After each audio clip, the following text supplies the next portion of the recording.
Welcome everyone to Dermist Mondays. I'm Brendon McIlroy, the Senior Event Manager for the West End Festival and the Queen Margaret Drive Spring Fling.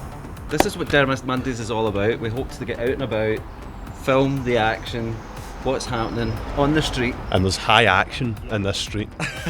Open Lane. We're currently parked in Open Lane and we're filming some stuff for the Queen Margaret Drive Spring Fling 2021 festival, which is happening. It's going to be this Saturday, so we're really pleased to have Brendon. Tell us all about it.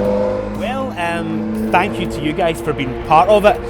So the Spring Fling, normally we have the Queen Margaret Drive Street Festival, which you guys have been involved with before, and obviously last year things happened and it couldn't go ahead, but this year we've decided, people, as we're starting to come out of lockdown and starting to look towards the spring's got a kind of new meaning for people this year, you know.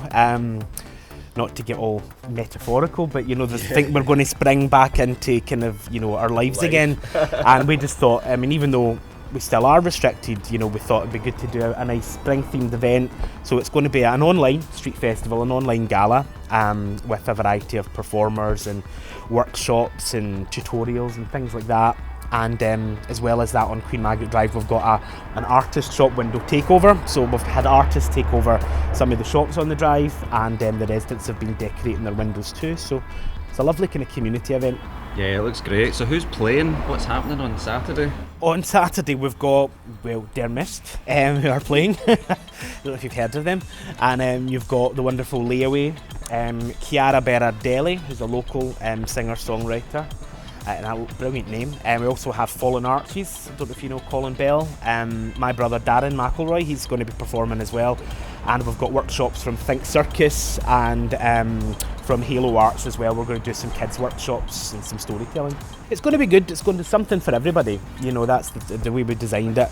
And it'll be paced out throughout the day. It'll go on our social media on facebook.com/Queen Margaret Drive Community. And we'll have it on our YouTube as well. What got you into putting on these events? Because you've done this for quite some time now and you've got plans for the future. What got you into planning these community events? It kind of happened a bit by accident. I started off in theatre.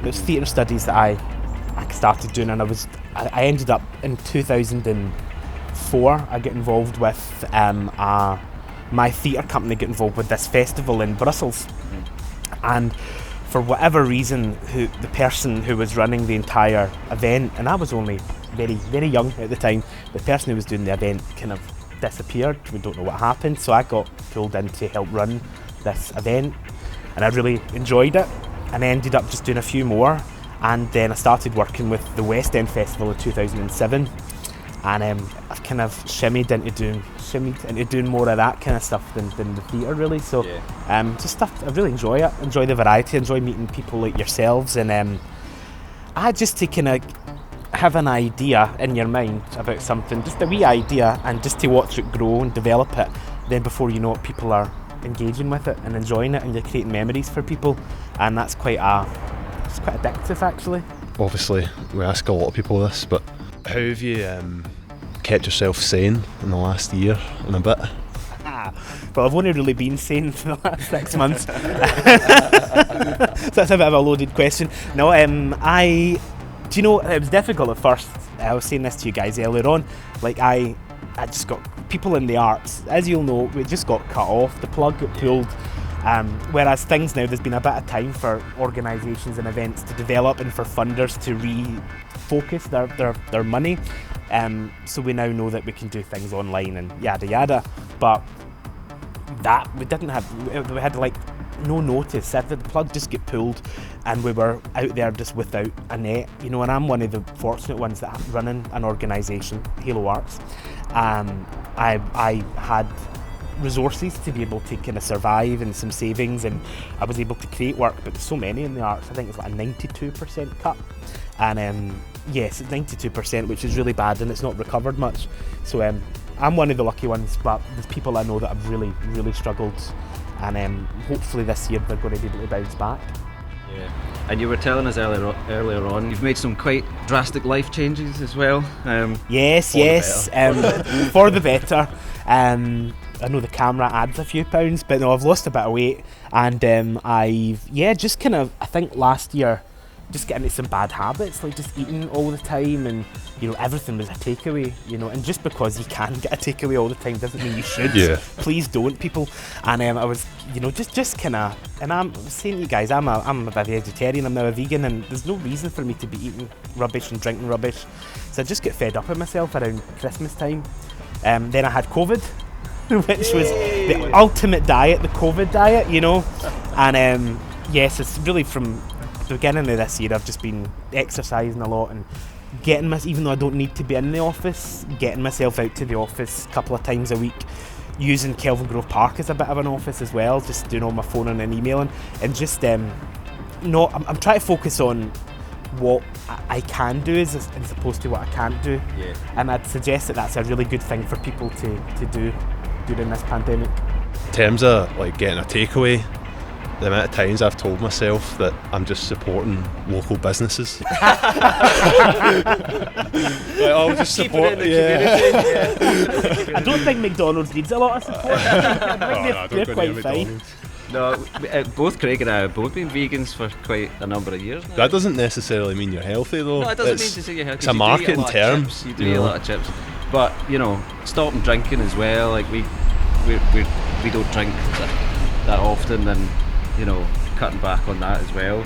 You were saying that's made a big difference as well. Oh, I mean, absolutely. I think you can see how I've never had an issue with it as such, but you can see how it could be very easy to have an issue with it without the kind of parameters that you normally have by your career and your routine.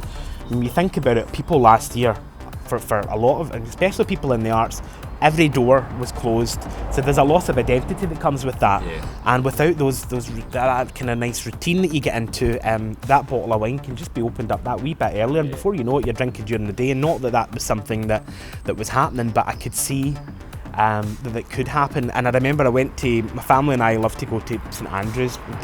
We like to holiday together, my family, we're still like that.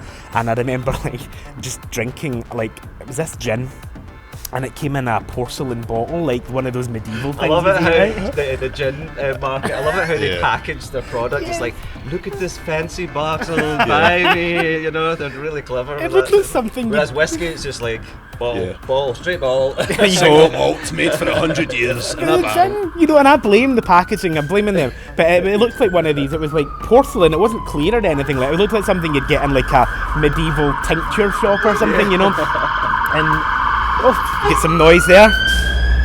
Something's on fire. Street festival, folks. This is what happens. Yes, I had this gin, and my other half, David, and I were sitting drinking this gin, and maybe about an hour and a half in, I had a few gins, and I went, let's have one more, and we have the rest tomorrow night. And I went to pick it up. I'm like, because a litre of gin or whatever it was, and because we couldn't see what was in it, we were pouring these big massive portions, and I'm like, I felt ill for 2 days. I'm like, nah, this is not for me anymore. There's a huge stigma around music, the arts, alcohol. It's something they go hand in hand though. They do. Yes. But there's a big thing, there's a barrier to break down there, and it's certainly something like we don't need to go and have a drink to go and do a gig now, and that's a really difficult habit to break out of. So but tell us about the tea. So from alcohol to tea, because Craig's I'm also a tea hand. This is my first interview talking about herbal tea. I love this. I'm going to make a meal of it. When I was in Paris last year, I was telling you guys, we went over on the day before lockdown started thinking, this is just nonsense, it's media spin, it's not going to happen, all that. And we went over to see Madonna, my friend Frankie and I, and arrived in Paris, got robbed. Went in stayed in this hotel which was in the Tunisian district of Paris, which was the people defecating out in the street outside, and which was lovely. And the next morning, straight up, police station, 4 hours to try and get a crime reference number. And just as I was coming out the police station, Frankie phoned me and says we need to go home, and Madonna's cancelled. So went to Paris to get robbed. Madonna has been cancelled. She fell again. The world has ended. Honestly, that's what it felt like, and just like not getting to enjoy any Paris. But the one thing is, in the airport, I thought, I need to spend some money here, I feel a bit robbed. Yes, it was in my mind. And I got some wonderful Parisian Cosme tea, and this tea has changed my life. We missed a moment earlier on when Brendon turned up. We got some brief chat. We were talking about tea, and Craig got very excited and was saying, "Oh yeah, I get my tea from London." And of course, Brendon walks up and says, "I get my tea from Paris." Yeah, do you know something as well? Like I started getting some nice clothes in Paris, and yesterday I got an email from the UPS. But had to pay €29.99 import charges because of Brexit. So thank you, people of Britain, for voting that one in. So guys, let's turn this around. New album. When did it come out? It was last week. Was it last week? 2 weeks ago. No, it was a couple of weeks ago, yeah. A couple of weeks ago. So what's the reception been like to the album? We've not really asked a lot of people, but I've not. Do you know what went happened? Out looking for feedback. We did 3 singles, and we put a lot of time and energy into doing that, and we had lots of media clips and advertising and a wee bit of PR behind it. And I think we were so burnt out by that point. Yeah, we didn't realise it. It was what, 8 weeks, longer than that, 12 weeks. It was basically from the start of February, right the way through to basically a couple of weeks ago. Yeah, and then when the album came out, it was a bit like, that's it. And I'm talking like it was like late nights, like working on stuff for deadlines, and I know you didn't have a minute to spare. And doing literally. Deadlifts Mondays and trying to. So it was kind of a weird one. I think when the album came out, it was like, that's it. We're like, woohoo! What next? What was your thing? Because what I was really impressed with was, I mean, like you say, you guys must have been working so hard because the output was really consistent. 3 music videos in the space of a month. Yeah. So tell us a wee bit about the whole your thinking behind the album campaign and the videos and the artwork, which I must say are top notch. When we started this, it was just before lockdown, and we knew we were going to be doing things from home for a while, and there was a small window in the summer where we were able to get out for a few days and do some video work, and I think at that point we realised we want to wait until we've got everything ready and do it and put an album out. I think we talked about drop it all in one go. Just do it all in the one go. To be honest, I didn't think lockdown was going to last so long, and we kind of thought we've got a window to put some music out during lockdown. We thought maybe October, but then it got to November, December, January. So we decided just to hold off a wee bit and get everything ready. But we're glad we got those wee windows to do some work. But this is the first time Craig and I have spent with each other. We've actually met physically in a long time. In a very long time. So, and I think since last year we've maybe only seen each other a handful of times. Goodness, a band over Zoom, anything's possible. But tell us about last year then. So what challenges did, obviously with the distance thing, but what challenges did you face as a result of the pandemic? I think the biggest challenge was getting Ali to get a run of an hour without getting interrupted. Is that a kind of normal challenge then? Is that a kind of... We talked about this on one of the Dermis Mondays about sort of bands that broke and sort of later in their careers. And you know me, I've always been in bands for a long time, but I'm kind of breaking down the traditional image of a rock star, because I still want to be a rock star. You're a rock star. I've got a young family. I've run a music charity back down in Erskine. I am on trustee boards for a charity called Tiny Changes, a Frightened Rabbit charity, and I'm also now the vice chair of my community council. Fantastic. So I'm kind of just a good guy. so it's busy. I want to be you when I grow up. You really model. Don't. You really don't. Craig's like, have you got that video yet? Have you done that mix yet? And I'm like, I've got a community council meeting. Sorry, man. I don't care about the community. I've got an album. Yeah, the wee man's coming in. I did. I had to leave. I'm on a group that's doing some signage for a nature reserve down in Erskine as well, and I was like, guys, I need to go. I'm actually doing a radio interview in about 5 minutes on Rapal. We were doing BBC Rapal a couple of weeks ago, so I felt like a bit of an idiot saying that. Not at all. There you go, guys. I'm doing a radio interview. Not at all. Not at all. Live performances then, guys. So when are you hoping to perform? Once we get a band. Yeah, there's a few folk have kind of picked up on the kind of death of Daft Punk, and we're not the answer to the death of Daft Punk. I thought you were Daft Punk. Yeah, that's right. It's us. Hey, one of me. Unfortunately, it's a shame they weren't able to keep that a secret. You know that we could have rode that wave. Could have done something. The missed opportunity. But yeah, we are. It is Craig and I. But I think for live we'll get a band together. I think there's elements of Daft Punk in there. There's elements of Goldfrapp LCD sound system, but more modern stuff as well. Yeah, I think the stuff we've done for this event coming up, it's just a 3-piece basically, and we've tried to keep it as organic as possible, just the guitars and drums, with a wee bit of studio magic.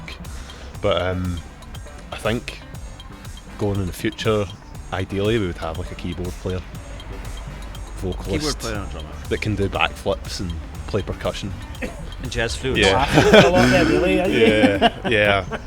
There's a few of them in the West End. I'm sure someone will be up for it. Yeah, I'm pretty sure. So, for people who haven't heard Der Mist music or they don't know you guys, describe Der Mist in 3 words. Uplifting. Uplift. I was going to go for fun, positive. Boogie-tastic. We love loads of music, so it's kind of. I think there's something in that album for everybody. I think There is, and I've heard the album. I was listening to it again this morning before I met you guys, and it's very good. And I'm not just saying that; it's genuinely very good. Thanks. And the music videos as well. I mean, we've heard it first. I will be directing a music video one day, and but guys, it's keep doing what you're doing because it's what we need just now is good, happy, positive, fun music. So Thanks for all your support, Brendon. And on that note, you've been watching Der Mist Mondays. I've been Ali. Craig. and I'm Brendon. We'll put all the links to Brendon's organisation Halo Arts, so go and check them out. And check out the Queen Margaret Drive Spring Fling Festival happening this Saturday. It's going to be great. Yeah. You've been watching Der Mist Mondays. Catch you next week. Bye! See ya! Sayonara! And That was good, guys!